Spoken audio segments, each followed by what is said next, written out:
Magandang araw mga mahal kong manonood. Ngayong araw nga po ay magluluto naman tayo ng garning liempo. Ari nga palang gagawin nating luto sa liempong are ay susubukan lang natin. Itatry natin kung masarap nga ang garning luto. Ari napanood ko lang susubukan kung masarap nga. Dini nga ipakukuluan muna natin, sasangkapan natin ng sibuyas, tanglad, tsaka bawang. At lalagyan natin ng pamintang buo at tsaka kaunting asin. Tapos lalagyan natin ng tubig at pakukuluan natin ng ilang minuto hanggang sa lumambot. Luya at papaya na lang ang kulang, tinulan na.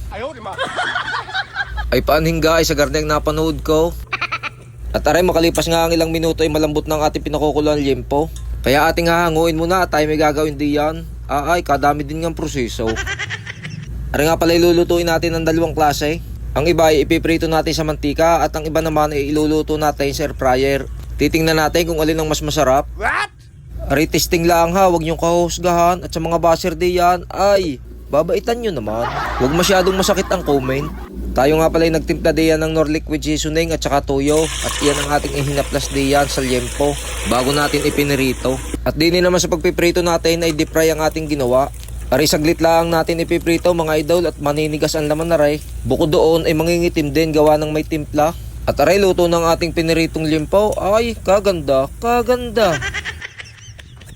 Ay siya, atin muna rin gagayatin. Ay kabango din nga ng pagkakadalay. Tapos may sausawan tuyo, suka, kalamansi, sibuyas, sili. Ay sarap. At aray tayo ngayon magagawa ng sausawan. Gagawin nga natin yung tuyo, suka, kalamansi, sili at saka sibuyas. At aray titikman natin kung masarap nga. At sa tikim ko ay ayos naman, masarap nga. Kaya ang sunod naman natin gagawin ay dine sa air fryer. Ipapatas lang natin diyan ng ayos bago natin isalang.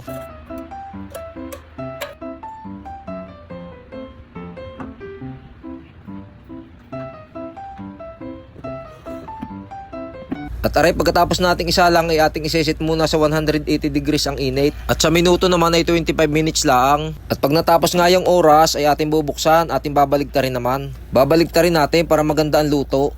Sa pagluluto nga pala ng garne ay may advantage at saka disadvantage din. Advantage dahil ang mantika ay napapatagas at nababawasan ng mantika ng karne. Disadvantage naman dahil katagal lutuin ay gutom na. At aray matapos natin baligtarin ay sisit uli natin ng oras. Ang init ay sasagad na natin sa 200 at ang minuto naman ay ilalagay uli natin sa 25. At aray na nga luto ng ating liempo. Ngayon natin malalaman kung alin ang mas masarap, o yung ating ipinirito kanina o yung ating niluto din sa air fryer. Yan kaganda ng itsura Ang kagandahan lang din yung mantika napapatagas, nababawasan yung mantika ng karne.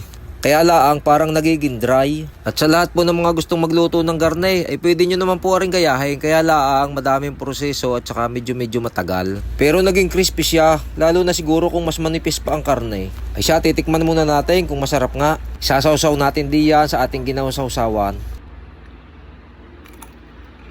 At iyon mga idol, sa tikim ko ay masarap din nga niluto din sa air fryer. Pero pag prito ay masarap din. Pag sa air fryer niluto ay medyo matagal laang. Pero pagka prito ay mabilis. Ay kayo na ang bahala kung alin din ang inyong pipiliin. Ay siya, paano? Hanggang sa muli at maraming salamat po lagay sa inyong panunood.